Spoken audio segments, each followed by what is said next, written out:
안녕하세요. 해커스 임진석 강사입니다. 수험생 입장에서 해설하는 한국사 능력검정 기본 기출문제 61회 되겠습니다. 자, 이번 시간에는 1번부터 16번까지에 해당하는 문제들을 해설하도록 할게요. 자, 과연 어떤 문제가 우리를 기다리고 있는지 저와 같이 한번 떠나보도록 하겠습니다. 61회 1번 문제입니다. 자, 다음 축제에서 체험할 수 있는 활동으로 적절한 것을 골라보자. 어떤 축제가 있는데요. 자, 제목에 띠칸이 나와 있습니다. 청동기의 문화를 체험하는 축제라고 해요. 자, 그러면 우리가 배웠었던 청동기 시대 때 어떠한 당시의 모습, 유물 이런 것들이 있는지를 떠올려 보시면 되겠고요. 하나 설명해 드리면은 부여 송궁리라는 곳에서 청동기 유적기, 유적, 유물 이런 것들이 발견되기도 했었습니다. 자, 요걸 모른다 하더라도 청동기 시대다라는 것을 우리는 파악할 수 있죠. 청동기 시대다라고 한다면은 이제 지배자가 등장하면서 청동이라는 도구를 활용하는 이런 모습들이 등장하게 되네요. 자, 1번에 보니까요. 막집을 짓는데요. 막집은 천막집, 이동생활하는 과정에서 임시거처처럼 만들었었던 구석기 시대 때의 주거생활을 보여주고 있어요. 자, 반면 청동기 시대 때에는요. 이전 신석기 시대부터 정착생활이 시작되면서 움집의 형태가 조금 더 발전하는 이런 모습들이 출현하고요. 이 청동기 시대 때 지배자들은요. 자신들의 지배 범위를 목책과 환호와 같은 이런 경계를 통해서 구분짓는 모습들도 등장하죠. 자, 이번에 민문이 토기를 만든다. 자, 토기와 관련해서는요. 일단 신석기 시대 때에는 빗살무늬 토기. 자, 빗살무늬 토기가 신석기 시대 때 등장하는 대표적인 토기다 라고 봤었고요. 이거 말고도 이른 민무늬 토기, 그리고 눌러찍기 무늬 토기 이런 것들이 신석기 시대 때 대표적이에요. 청동기 시대 때에는요. 지금 여기 등장하는 무늬가 없는 민무늬 토기, 민무늬 토기와 그리고 미송리식 토기 이런 것들이 대표적이에요. 그래서 신석기와 청동기 시대, 자, 요 두 가지 시기 때의 토기를 구분해 주시기 바랍니다. 따라서 답은 2번의 청동기 시대 고르는 거였고요. 나머지 3, 4번입니다. 철제 갑옷을 입어본다라면은 철을 재련할 수 있어야 되겠죠. 당연히 철기 시대 때 해당되는 내용입니다. 자, 4번에 주먹도끼로 나무를 손질한다. 주먹도끼는 돌멩이를 쪼개서 주먹으로 쥐어서 활용할 수 있는 다용도석기, 바로 이제 구석기 시대 때 해당되는 내용이었습니다. 자, 답을 그래서 고르면요. 2번에 청동기 시대, 그리고 그 외의 시대, 구석기든 신석기든 이후에 철기 시대든 이런 것들을 구분하는 게 보통 1번에서 출제되니까 요거 잘 만들어 두시면은 처음 시작 부분부터 기분 좋게 맞추고 시작할 수가 있겠죠. 자, 2번 문제로 넘어가 보겠습니다. 가에 들어갈 내용으로 옳은 것을 골라보자. 자, 어떤 왕이 딱 계십니다. 근데 이 왕이라고 했는데 고구려 왕인데요. 전쟁터에서 많이 활약을 하셨나 봅니다. 오, 그렇군요. 갑옷을 입고 있습니다. 영락이라는 연호를 사용했다라고 되어 있어요. 자, 영락이라는 한국사에서 처음으로 등장하는 연호입니다. 중국의 연호를 사용하지 않고 우리가 연호를 만들어서 사용하게 되는 첫 번째 사례예요. 자, 이 연호를 사용했다라는 거는요. 이 사람의 업적을 쭉 정리한 그 비석의 비문에 소개되어 있는데 바로 광개토대왕릉비. 자, 여기 비문에 영락이라는 연호가 소개되어 있죠. 그리고 당연히 이 왕의 업적이 정리가 되어 있을 겁니다. 바로 광개토 대왕이죠. 자, 이 광개토 대왕은요. 만주 일대의 여러 세력들을 정벌하게 되는데 숙신, 후연, 거란, 동부여 이런 등등 여러 세력들을 이렇게 정벌하면서 정말 광활한 토지를 개척했었던, 그래서 광개토 대왕이다 라고 이야기를 합니다. 자, 그리고 백제를 압박해서 한강 일대에 일부분을 장악하게 되죠. 물론 한강유역 일대를 모두 장악하면서 백제의 도읍지까지도 뺏었었던 것은 이후 장수왕 시기 때에 해당하죠. 자, 그래서 여러분들은요. 광개토 대왕과 이후에 등장하는 장수왕, 요 두 왕을 구분하면서 머릿속에 집어넣으시면요. 어떤 문제에도 대처할 수가 있을 거예요. 자, 보기를 보겠습니다. 1번에 태학을 설립했다. 고구려 최고의 국립교육기관, 유학을 가르치는 국립교육기관이고요. 이는 소수림 왕 때 광개토대왕 고 바로 전쯤에 있죠. 소수림 왕 때 있었던 업적입니다. 자, 이번에 평양으로 천도했다. 평양으로 천도했다라는 거는 장수왕이 남진 정책의 일환으로서 기존의 도읍지 국내성에서 남쪽으로 가서 백제를 압박하자. 그래서 한반도를 장악하자라는 이런 남진 정책의 일환입니다. 4번에 천리장성을 축조했다. 천리장성, 고구려가 천리장성을 축조하는데 이 천리장성은 이 인물과 관련해서 등장하죠. 당나라와 대립하는 과정에서 권력을 쥐었었던 바로 연개소문이 천리장성 축조를 감독했었던 인물로 알려져 있습니다. 자, 4번에 신라에 침입한 왜를 격퇴하였다. 요게 정답이지요. 자, 신라의 왜군이 쳐들어와서 신라가 큰일 났습니다. 광개토대왕 도와주세요. 그래서 고구려 광개토대왕이 신라의 원군을 보내주고 이렇게 파병된 고구려의 군대가 왜를 격퇴하면서 신라를 구원해주고 신라와 긴밀한 관계를 만들었구나. 이게 광개토대왕. 광개토대왕릉 비에도 소개되어 있는 내용입니다. 자, 그래서 답을 4번으로 고를 수가 있겠습니다. 자, 3번 문제 퀴즈가 출제되어 있습니다. 힌트를 종합해서 알 수 있는 나라는 어디일까요? 여러분 몇 단계에서 맞출 수 있을까? 나라를 고르는 거예요. 어느 나라인지. 1단계. 만주 숭화강 유역에서 성장했대요. 한반도가 아닌 거예요. 그러면 네, 한반도가 아니라 한반도 고 이북, 한반도 북쪽에 있는 만주 일대 여기에서 성장한 국가래요. 그 다음에 2단계 12월에 영고라는 제천 행사를 열었대요. 제천 행사가 나타나게 되는데 각국들은 제천 행사를 개최하죠. 부여의 영고, 그렇구나. 그리고 고구려의 동맹, 그리고 동예의 무천, 그리고 삼안의 계절제월, 수린날과 계절제 이런 것들이 대표적입니다. 그리고 사출도 마가, 우가, 저가, 구가, 마가, 우가, 저가, 구가 라고 불리는 이 부족장 세력들, 가들, 이 여러 가들이 자신들의 독자적인 영역, 사출도를 만들고 이제 다스리는 이런 정치 형태의 모습이 등장하게 되네요. 자, 그러면 이 국가는 이렇게 볼 수 있는데 이렇게 이제 한반도가 있다라고 하면은 여러분들이 위치를 이렇게 보셨을 거예요. 이쪽에 부여, 그 다음에 고구려, 옥저, 동해, 삼안 이런 국가들 있죠. 그래서 부여입니다. 자, 부여가 지금 여기에 성장해서 이러한 특징들을 보여주는 국가다라고 볼 수 있고요. 제천행사 영고, 사출도라는 이런 정치 운영의 모습 반드시 기억하고 넘어가시기 바랍니다. 다음 문제입니다. 4번 문제예요. 자, 가에 들어갈 문화유산으로 옳지 않은 것을 골라보도록 할게요. 자, 여기 주제가 뭔지를 한번 보겠습니다. 조사 보고서인데요. 삼국시대 때 문화유산을 알아본대요. 그럼 고구려, 백제, 신라, 가야까지 있었던 요 시기를 이야기를 하겠죠. 그래서 문화의 특징을 보고 싶대요. 자, 첫 번째, 금관총 금관이다라고 되어 있어요. 그러면 삼국시대 때 한 국가의 유물 중에 하나겠죠. 금관총은 신라의 고분 중에 하나입니다.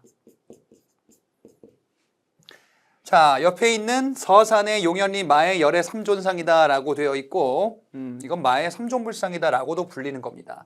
자, 이렇게 방긋 웃고 있는 부처의 모습. 요거는 백제의 대표적인 불상이에요. 자, 삼국시대 때 불상의 특징은 은은한 미소, 친근한 모습 이런 것들이 공통점이에요. 그랬다가 통일한 이후에 신라, 통일신라 시기 때에는 바로 석굴암의 본존불상과 같은 이런 근엄한 모습으로 변화하기도 합니다. 자, 그래서 삼국시대 때 백제가 있고 신라가 있고 고구려도 있고 그와 관련한 문화유산을 골라주시면 되겠죠. 보기를 한번 보겠습니다.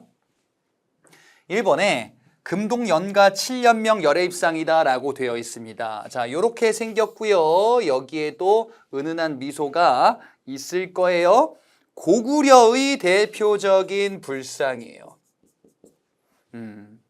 백제에 서산에 만약 삼존불상이 있다면 고구려에는 금동연가 7년명 열애입상이다 라고 불리는 대표적인 불상이 있고요. 신라의 대표 불상이다 라고 한다면 통일 이전이요. 경주의 베리석불 입상이라는 그런 불상이 또한 존재하죠. 자, 2번처럼 굉장히 파격적인 형태. 그래요. 이런 모습.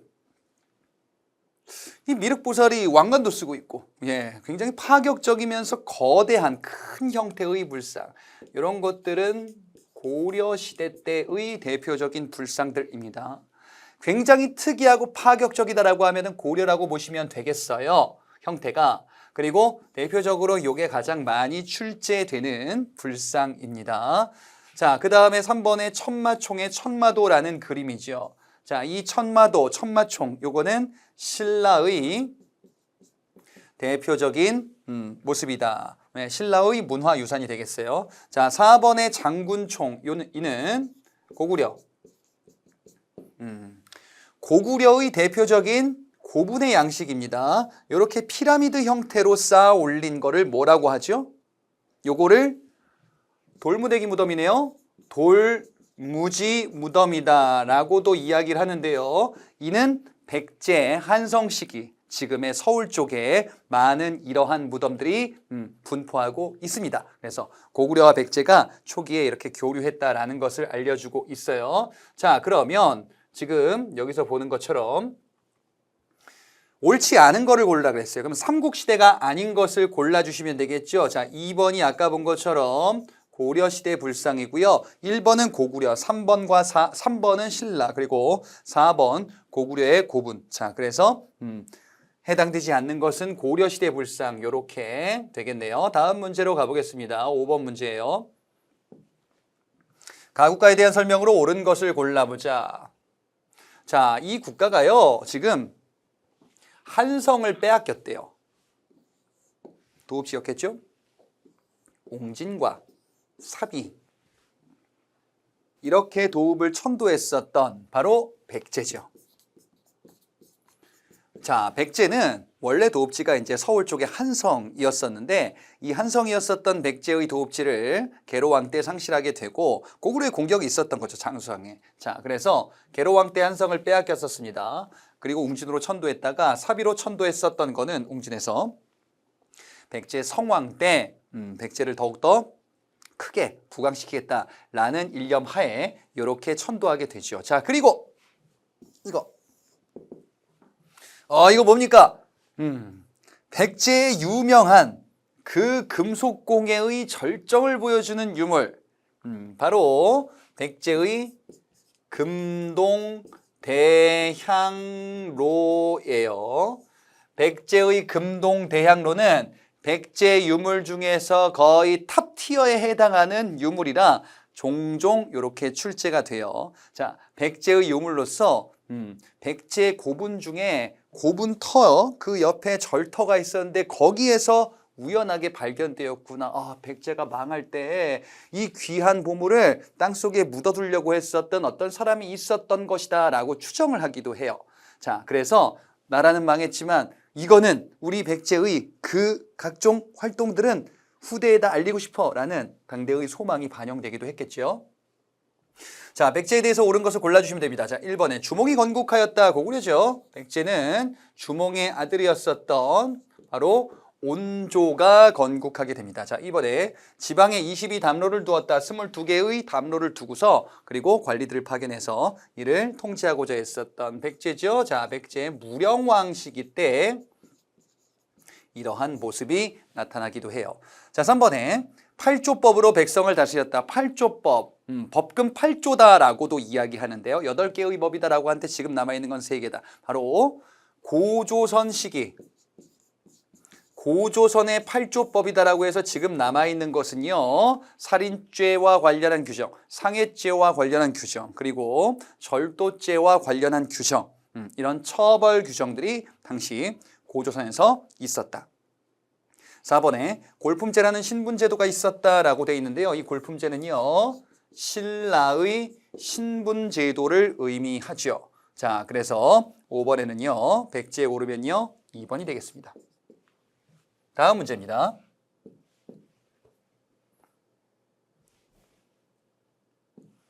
6번 문제예요. 다음 가상뉴스에서 보도하고 있는 사건이 일어날 시기를 연표해서 골라보겠습니다. 자, 여기 보니까 지금 전쟁터입니다. 많은 적군이 막 침입했습니다. 수나라의 대군이 쳐들어왔어요. 이분이 누굽니까? 을지문덕이 이끄는 우리 고구려군이 수의 군대에 맞서서 살수에서 크게 무찔렀습니다. 정말 을지문덕이 이끄는 이 군대가 수나라의 대군을 막아내고 살수에서 이 수나라의 군대를 모조리 격파했었구나. 그렇구나. 자, 그러면 요 사건 을지문덕의 살수대첩이에요. 을지문덕의 살수대첩은 어느 시점에 있었습니까? 이것을 골라보라라는 거예요. 자, 하나씩 이게 어느 시기인가를 한번 보도록 할게요. 나제동맹이 성립되었다라는 거는요, 당시 신라와 백제가 동맹을 맺었던 건데 고구려 장수왕의 남진 정책 때문에 있었던 일이구나라는 걸 볼 수 있고요. 신라가 우산국을 정벌하였다라는 거는요, 신라 지증왕 시기 때 이제 신라가 슬슬 잠에서 깨어나는 시기, 관산성 전투, 신라가 한강 유역을 전부 다 차지했네요. 백제 성왕이 우리를 왜 배신했냐라고 쳐들어왔을 때 성왕을 죽였다. 신라 진흥왕 시기예요. 그러면 지금 이 나다 시기 바로 앞에 있는 요 두 사건은 신라가 막 점점 커지는 시기입니다. 여러분 그 삼국의 발전 과정을 보면은 처음에는 백제가 가장 강력했었다. 그 다음에 고구려, 그 다음에 신라, 요렇게 강력한 순서가 되잖아요. 백제 근초고왕, 그리고 고구려 광개토대왕 장수왕, 그 다음에 신라 진흥왕, 요렇게 되죠. 그러니까 지금 가나다 앞에 있는 거는요, 여기였다가 여기로 넘어간다라는 거예요. 자, 그 다음에 어떻게 되죠? 요 다음에 이제 살수대첩, 안시성 전투, 그리고 신라의 삼국통일, 이렇게 이어지는 거예요. 안시성 전투가 있죠. 요거는 당나라가 고구려를 침략해서 벌어지는 일이지요. 자, 신라가 진흥왕 때 전성기를 누리고 그 다음에 뭐다? 살수대첩, 그 다음에 수나라, 안시성 전투, 당나라, 이렇게 이어집니다. 자, 따라서 다시기가 되겠죠. 안시성 전투 이후에는 어떤 일이 있었냐면요, 신라와 당나라가 나당 동맹을 체결하고 백제를 쳐부수고 고구려를 쳐부수고 신라와 당이 싸우네요. 나당 전쟁으로 당을 쫓아내고, 이렇게 신라의 삼국 통일이 이어졌다. 자, 그래서 다시기, 살수대첩, 안시성 전투, 그리고 백제 멸망, 고구려 멸망, 삼국 통일, 요 순서를 반드시 기억해 주시기 바래요. 다음 문제 7번 보겠습니다. 자, 여기도 순서가 나왔습니다. 그래요. 좀 아까 봤었던 내용과 관련이 있는 것 같아요. 자, 고구려가요, 김춘추의 군사지원 요청을 거절했다. 김춘추가 고구려 갔다가 돌아가, 안 돼. 고구려는 야, 신라 너희들이 우리에게 영토를 돌려주면은 지원군을 보내줄 수 있어. 그래서 사실상 결렬되게 되죠. 그리고 김춘추는 어떻게 하죠? 김춘추는 안 되겠다라고 해서 당으로 가죠. 그래서 결국 신라와 당이 동맹을 체결하게 됩니다. 나당 동맹을 체결해요. 그리고요, 이 나당 동맹군이 백제를 쳐부수네요. 계백의 결사대 김유신의 신라군에 맞서 싸웠으나 황산벌 전투예요. 결국 패배하고 백제는 멸망하게 됩니다. 그리고 어떻게 되죠? 백제가 멸망한 이후에 나당 동맹군이 고구려를 공격합니다. 자, 고구려가 결국에는 멸망하게 되고요. 그 다음에 신라가 이제 다 끝난 줄 알았더니 당나라가 야금야금 야심을 부리고 있어요. 그래서 당과 싸운다. 신라가 매소성에서 당의 군대를 크게 격퇴하였다라고 되어 있죠. 자, 이게 신라의 삼국통일 과정이었었어요. 자, 그럼 정리해 볼게요. 원래 처음에 삼국통일과 관련한 이야기에서 진흥왕 이후에 아까 지금 문제랑도 관련이 있는데 살수대첩으로 수나라를 격퇴했습니다. 고구려가. 그 다음에 안시성 전투에서 당을 격퇴합니다. 그리고 김춘추가 나당 동맹을 체결하게 돼요. 그리고 백제를 멸망시키고요. 그리고 고구려를 멸망시키고요. 그리고 나당 전쟁을 치릅니다. 그래서 삼국통일을 달성했구나. 이와 관련한 내용이잖아요. 자, 그러면 가 다음에 나 다음에 다 그리고 신라의 삼국통일 이렇게 이어지겠다라는 것을 확인해 볼 수 있겠습니다. 자, 다음에 8번 문제 볼게요. 다음 일기 소재가 된 절에서 볼 수 있는 문화유산으로 옳은 것을 골라보자. 자, 어떤 일기를 썼어요. 이 친구 어디 갔나 보니까 날씨도 좋고 좋은 곳에 갔나 봅니다. 경상북도 경주 토암산에 있는 절을 다녀왔대요. 김대성이라는 사람이 조성했다라고 알려져 있어요. 신라의 문화유산이구나. 유네스코 세계유산으로도 지정되어 있어요. 그게 뭔가요? 청운교와 백운교 이 사찰에 있는 문화유산인데요. 경주의 불국사입니다. 자, 불국사 김대성이 창건했다라고 알려져 있어요. 김대성은 불국사와 석굴암을 만들었다라고도 알려져 있거든요. 김대성이 태어나 보니까 전생에 부모가 있었대요. 전생에 부모가 가난했었는데 현생의 부모는 조금 여유가 있으셨대. 전생의 부모께서 나를 사랑해 주셔서 이렇게 태어났나 보다 해서 전생의 부모와 현생의 부모를 이런 것을 기리는 차원에서 부처님의 덕을 널리 알려야겠다. 바로 석굴암과 불국사를 건립하게 됩니다. 유네스코 세계유산으로도 지정되어 있어요. 자, 그러면 불국사에서 볼 수 있는 게 어떤 게 있을까를 한번 보시면 되겠습니다. 1번에 있네요. 불국사 3층 석탑, 석가탑이라고도 불리는 불국사 3층 석탑. 3층이라고 되어 있는 거는요. 신라, 통일신라 시기 때 주로 만들어지는 불탑의 모습이다라고도 이야기를 했었죠. 그 다음에 요거 말고 불국사에 또 뭐 있죠? 다보탑 있습니다. 석가탑과 다보탑, 즉 불국사 3층 석탑과 다보탑은 불국사의 대표적인 문화유산입니다. 자, 이번에 쌍봉사의 철감선사탑이다라고 되어 있는데요. 요거는 대표적인 신라 후반기 때의 승탑입니다. 승탑은 불교 교종이 아니라 선종. 어떻게 하면 부처님처럼 될 수 있습니까? 열심히 공부해. 그 말씀을 교종. 어떻게 하면 부처님이 될 수 있습니까? 부처님처럼 열심히 마음을 갈고 닦아서 깨닫도록 해. 이게 선종이죠. 자, 이 선종과 관련해서 열심히 깨달은 그 승려의 사리를 모셔둔 탑이다라고 해서 승려의 탑, 승탑이다 라고도 이야기를 합니다. 자, 그래서 요거는 불국사와는 관련이 없어요. 쌍봉사 뭐 다른 절이죠. 이불병좌상, 요거는 발해의 문화유산이죠.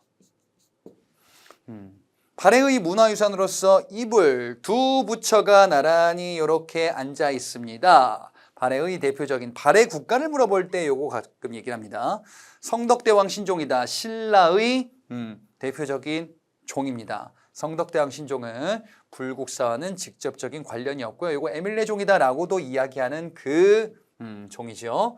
다음 문제 가보겠습니다. 9번 문제. 가국가에 대한 설명. 옳은 거 골라보자. 자, 가국가 이런 거 같아요. 고구려를 계승했대요. 그렇구나. 선왕 때, 와, 이 요동에서 연해주까지 최대 영토를 이렇게 이었어요. 대단히 큰 영토. 이 영토가 지금 우리 영토면 참 좋을 텐데 말이죠. 자, 당으로부터 바다 동쪽에 융성한 나라다라고 되어 있어요. 요렇게 해서 뭐라고요? 해동성국이라고 불렸습니다.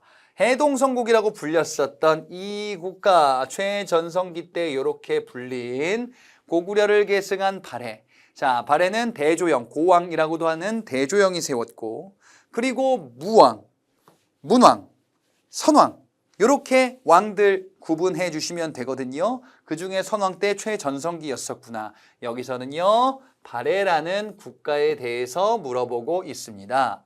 자, 발해에 대해서 옳은 것을 골라볼게요. 자, 발해는요, 어떻게 망했나요? 한해 침략을 받아 멸망한 거는 요거는 앞서 나왔었던 고조선이고요. 발해 같은 경우는 누구의 침입이 있었냐면은 바로 거란의 침입으로 발해가 멸망하게 될 겁니다. 자, 발해의 멸망은 거란의 침입, 그리고 요 시기가 우리나라 신라가 이제 멸망하는 후삼국 통일, 후삼국 시대 요 시기와 관련이 있어요. 자, 이번에 중앙정치조직을 삼성육부로 정비하였다. 예, 발해에 해당하는 내용입니다. 정치조직 삼성육부, 요건 이제 당나라 제도인데요. 발해가 삼성육부 당나라 중국의 제도를 받아들여서 삼성이 있는데 이름 좀 바꾸자. 그 다음에 삼성 중에서 요게 가장 중심이 되는 걸로 우리는 정치를 운영할 거야. 뭐죠? 삼성 중에서 정당성. 야, 정당성이라는 이 조직을 가장 으뜸이 되는 조직으로 할 거야. 발해에서 가장 중요한 기구예요. 여러분, 통일신라에는 집사부라는 기구가 가장 중심이 되는 정치 조직으로 보통 이야기를 하고요. 당대에 있었던 발해는 정당성을 중심으로 운영이 될 거예요. 조직을 중심으로. 그 정당성이 삼성 중에서 하나예요. 자, 그래서 2번이 정답이고요. 3번에 정사암에서 국가의 중대사를 결정하였다. 정사암회의, 바로 백제의 귀족회의입니다. 고구려는 제가회의, 백제는 정사회의, 신라는 화백회의. 자, 다 귀족회의 기구들이에요. 4번에 화랑도, 신라의 조직이죠. 화랑도는요, 정소년들이 중심이 됐었던 그 조직, 화랑도입니다. 신라입니다. 자, 발해를 고르는 2번 보기를 확인해 보시면 되겠네요. 10번 문제 볼게요. 가지역에 있었던 사실로 옳은 것을 골라보자. 이렇게 되어 있는데요. 자, 가지역 고려의 수도였대요. 뭐 다 나왔지, 그지? 고려의 수도였었대. 고려의 지금 수도였었던 이곳에 이런저런 것들이 있나 봅니다. 공민왕릉이 있고요. 고려도 첨성대가 있어요. 신라 첨성대처럼. 만월대는 고려의 왕궁, 그 터를 만월대다라고도 이야기를 하고요. 성균관, 고려의 성균관이 있었고 선주교, 정봉주가 죽었다라고도 알려진 그 선주교. 자, 그러면 어디입니까 여기? 개경. 지금 북한 쪽에 있는 개성이죠. 그래요. 자, 그러면 개경에서 있었던 사실로 옳은 것을 골라봐라. 뭐가 있을까? 자, 1번에 묘청이 난을 일으켰대요. 고려시대 때 묘청이 난을 일으켰는데 개경인가요? 아니, 묘청은 도읍을 이곳으로 옮겨야 합니다. 고려의 도읍지 개경이 아니라 이곳으로 도읍을 옮겨야 됩니다 라고 이야기를 했어요. 서경이죠. 서경이 어딘데? 평양으로 도읍을 옮기자라는 것을 주장했었죠. 자, 이번에 원이 쌍성총관부를 설치하였다. 쌍성총관부는 원나라가 설치해서 우리에게 쭉 뺏은 땅을 관리하고 있었는데 여기를 나중에 공민왕 때 우리가 군대 끌고 가서 우리가 그러면 힘으로 다시 되찾겠다. 쌍성총관부를 공격해서 탈환하게 되죠. 자, 여기는 지도상 요쯤이에요. 한반도의 북쪽의 지도를 이렇게 간단히 그리면 요쯤입니다. 여기는 천령 이북, 화주라고 불리는 지역이기도 해요. 북한 쪽인데 개경과는 관련이 없습니다.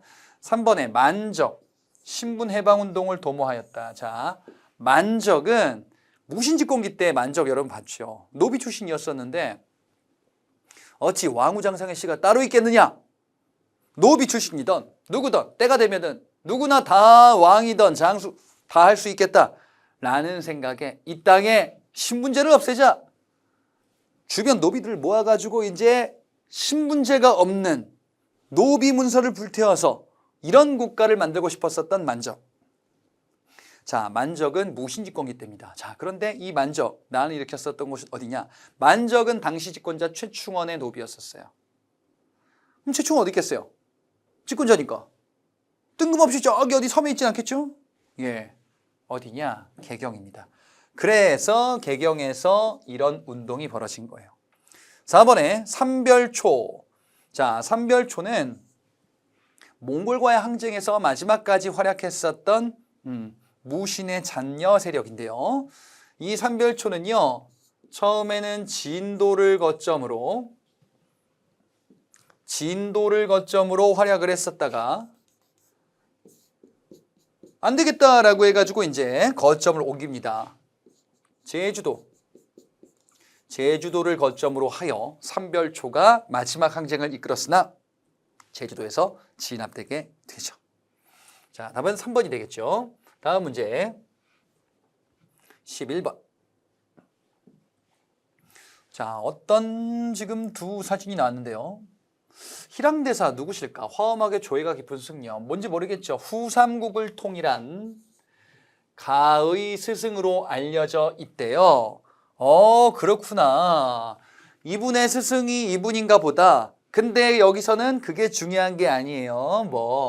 후삼국을 통일한 가, 이분이 누구인지를 골라주시면 되는 거죠. 자, 후삼국을 통일했다라고 하면요, 고려 태조 왕건이네요. 고려 태조 왕건은 후삼국을 통일했었던 이런 군주, 고려의 창업 군주였었죠. 자, 고려 후삼국을 통일했었던 태조 왕건의 정책을 골라보겠습니다. 자, 이 태조 왕건은요, 이 신라말 때 혼란했었던 이 상황을 수습해야 된다. 신라말 때 백성들을 너무 수탈했어요. 안 돼, 그러면. 백성들을 위한 정책을 해야 된다. 흑창이라는 기구를 만들어서 백성들에게 곡식을 나눠주기도 하고, 그리고 태조 왕건은 호족들이 마음대로 막 활개치면 안 된다. 호족들을 다루고 통제하는 정책들을 시행하기도 하죠. 호족들 자제들 인지를 잡아두기도 하는 기인제도, 그리고 호족들이 자신들의 지역을 통치하는 대신, 지방 세력이니까 호족은 그 지역에 문제가 생겼을 때 그 호족을 통제하도록 하는 사심관제도. 자, 사심관제도와 기인제도는 누구에 대한 정책이냐? 호족들, 지방 세력 호족들을 다스리기 위한 태조 왕건 때의 정책이에요. 나머지 보겠습니다. 1번에 노비안건법. 이게 뭐죠? 노비안건법은 노비를 해방시켜주는 정책. 고려 초기 광종 때 마찬가지로 호족들을 강하게 통제하기 위하여 노비안건법을 시행하고 과거제를 시행하면서 강력한 왕권을 구현하고자 했었던 왕이죠. 자, 이번에 지방에 12목을 설치한다.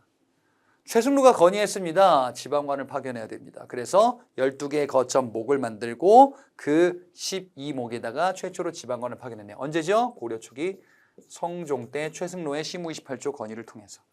4번에 활구라고도 불리는 은병을 제작하였다. 이거 화폐죠.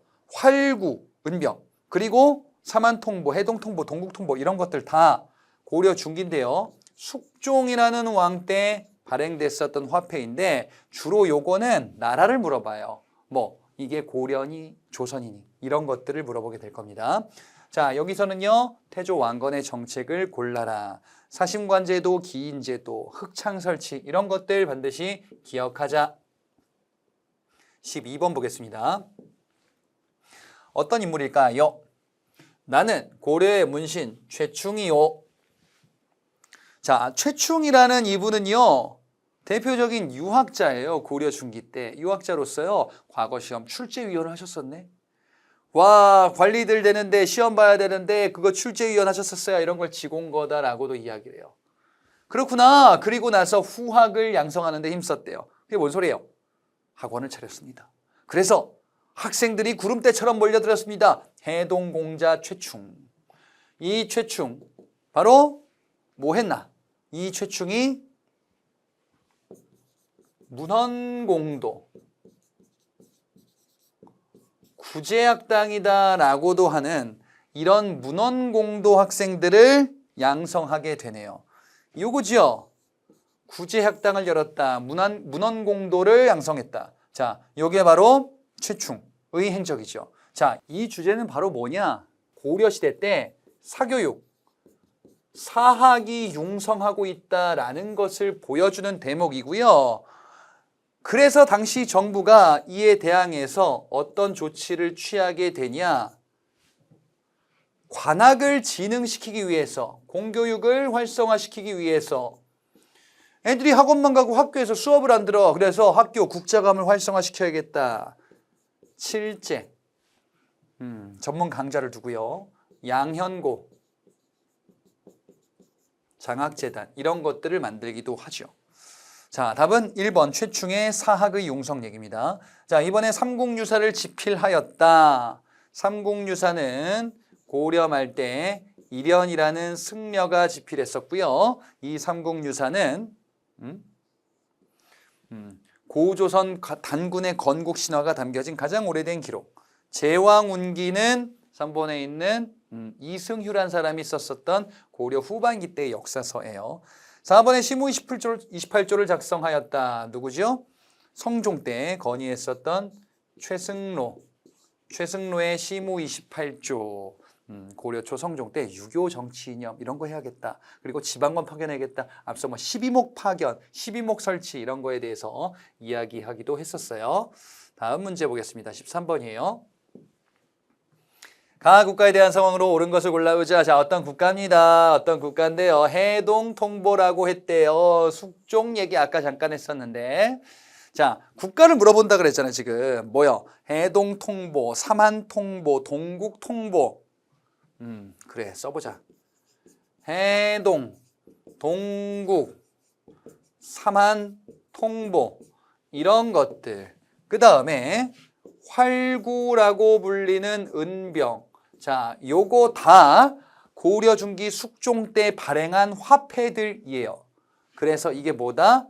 고려 시대 때 발행했었던 화폐구나 라는 내용들. 자, 그래서 이 국가는 바로 뭐다? 고려 시대입니다. 요 옆에 있는 내용은요, 참고로 요거 간단히만 보자면요, 요건 뭐 모르셔도 되는데요. 박유라는 사람이 왕한테 건의하기도 했었어요.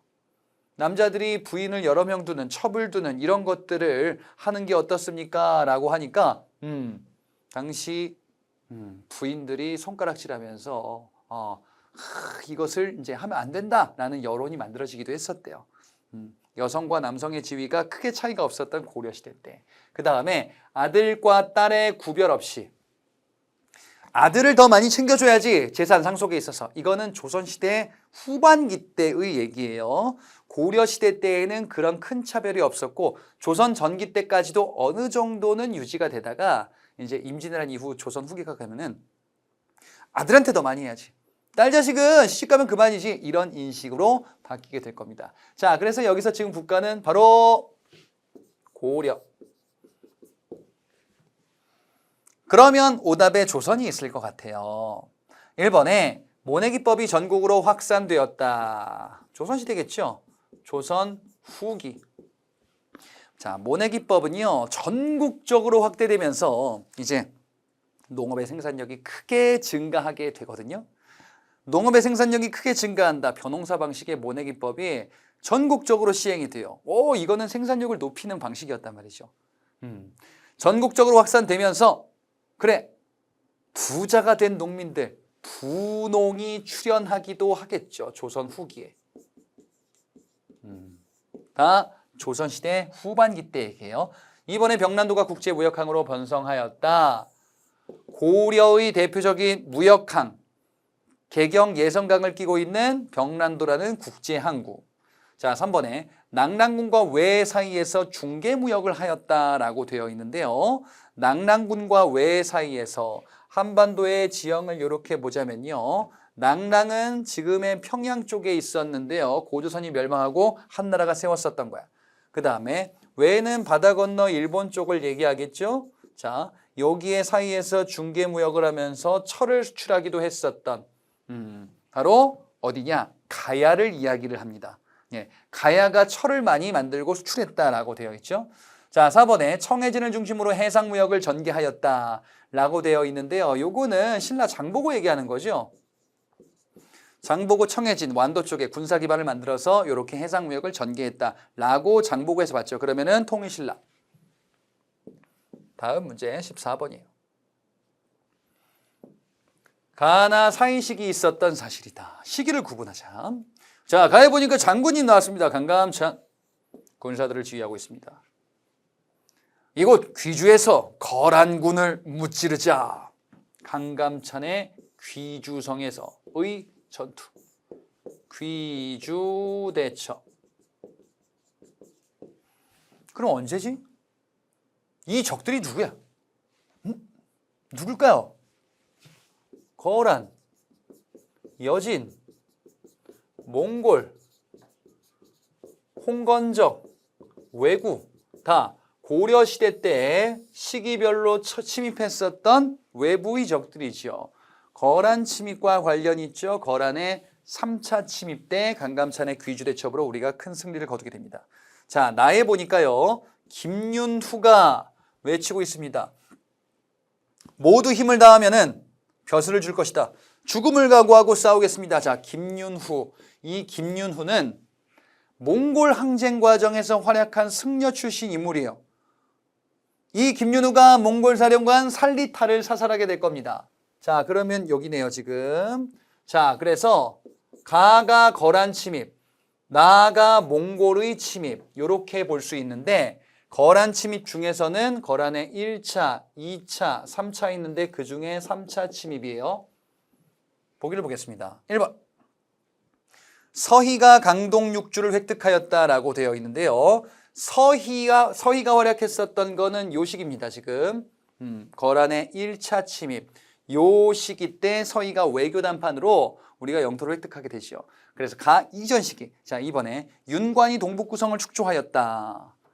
이 민족을 쫓아내고 별무반을 투입하여 동북구성을 축조했네요. 누굽니까? 여진이에요.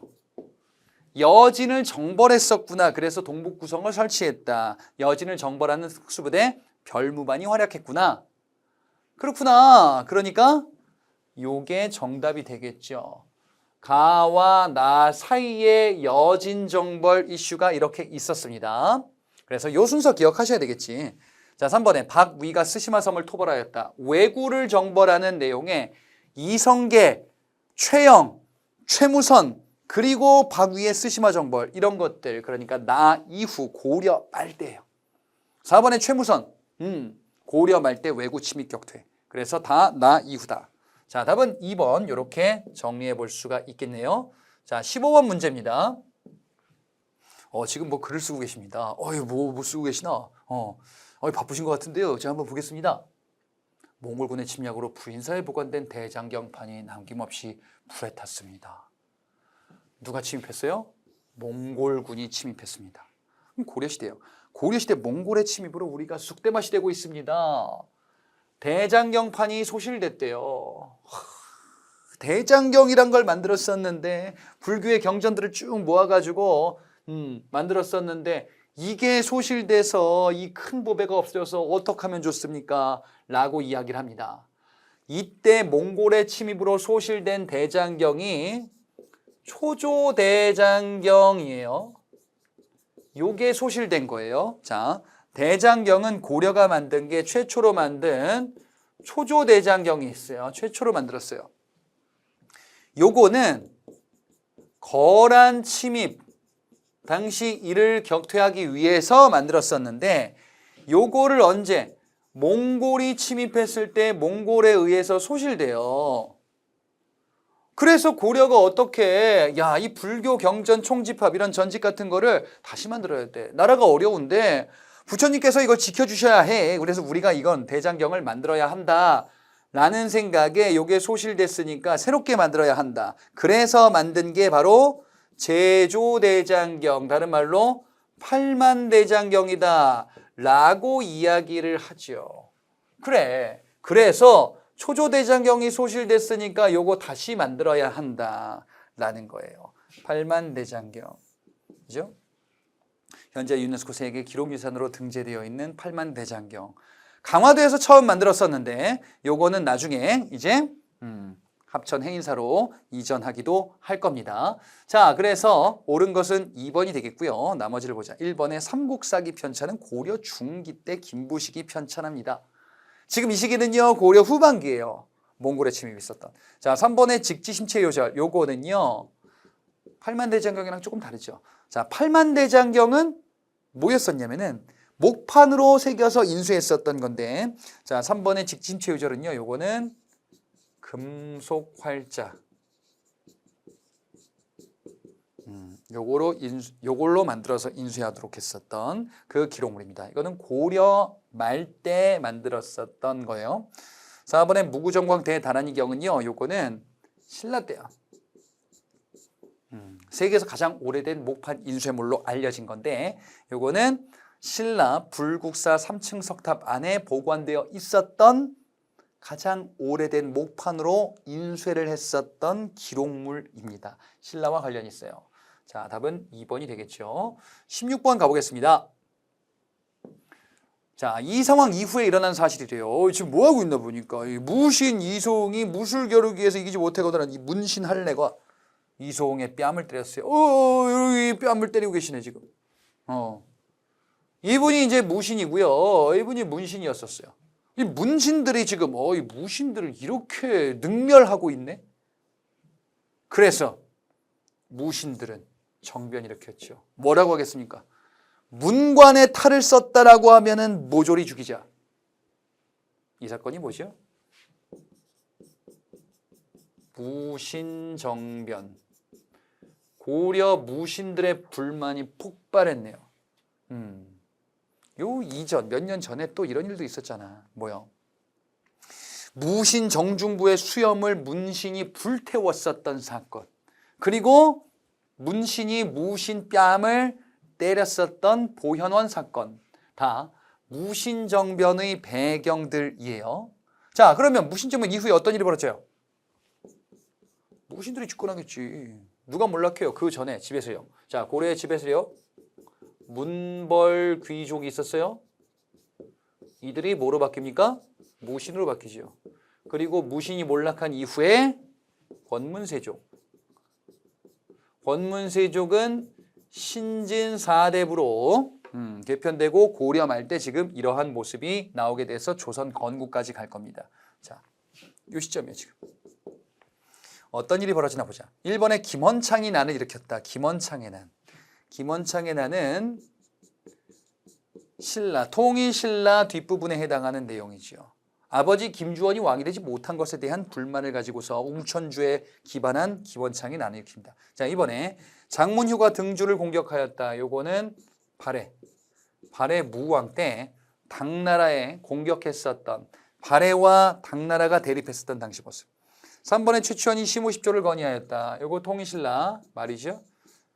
최치원, 진성령에게 건의했으나 육투품인 것 때문에 한계를 가지고 있었네요. 4번에 망이망소이가 공주 명학소에서 봉기를 했대요. 망이망소이의 봉기. 무신 집권기 때 많은 난들이 벌어질 건데 망이망소이의 난, 또 만적의 난, 이런 난들이 벌어지죠. 무신들이 정치 운영을 제대로 하지 못했나 보구나 라는 것을 알 수가 있습니다. 자, 그래서 무신 집권기 때 있었던 난으로 기억하시고요. 만적의 난도 챙겨가세요. 이게 언제? 무신 집권기다. 자, 이렇게 16번까지 마무리하고요. 저는 다음 강에서 뵙도록 하겠습니다.